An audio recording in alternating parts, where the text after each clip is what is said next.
আমরা সব গাড়ি ছেড়ে দিতেছি, আমরা সুস্থভাবে যাইতেছি, আমরা মৌচাকি অবস্থা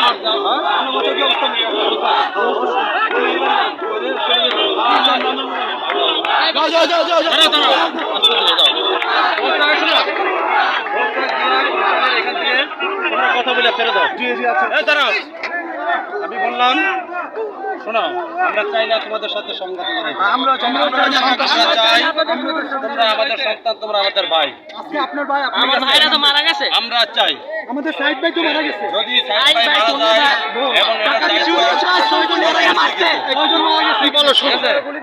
সরকার নিচে দায়িত্ব, মাননীয় প্রধানমন্ত্রী দায়িত্ব নিচ্ছে, প্রধানমন্ত্রী কিন্তু আপনাদের বলছে যে আপনাদের ধৈর্য ধারণ করতে আপনারা যা চাওয়ার সেটা কিন্তু পাবেন। আমরা ফার্স্টে কোনো আমরা ফার্স্টে সংস্থা সংঘর্ষ করি, কিন্তু শোনেন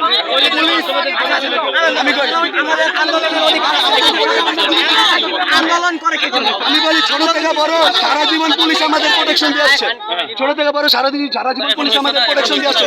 আপনারা আশা করি আমাদের এখনো প্রোটেকশন দিবেন, ঠিক আছে? আমরা কোনো সন্ত্রাসী কোনো আন্দোলন কিচ্ছু চাই না। আপনারা আপনাদের মতো থাকেন, আমরা আমাদের অবস্থান নেওয়ার পর আমরা বাসা চলে যাব। আমরা আমাদের অবস্থান নেওয়ার পর আমরা বাসা চলে যাব। আপনারা আপনাদের উপর ডিপেন্ডেন্ট। আমরা চাই আপনারা আপনাদের তো সন্তান আছে, আপনাদের তো সন্তান আছে, আমাদের ভাইদের কেন মারা হলো? কেন মারা হলো আমাদের ভাইদেরকে? আমাদের বাইরে সমস্যা, আমরা মৌচাক যাইয়া রেস্ট নিব, তারপর আমরা ডিসিশন নিব, আমরা বাসায় চলে যাব। আপনাদের বলছি আমরা বাসায় চলে যাব, ঠিক আছে? আপনারা আর কোনো ই করবেন না, আমরা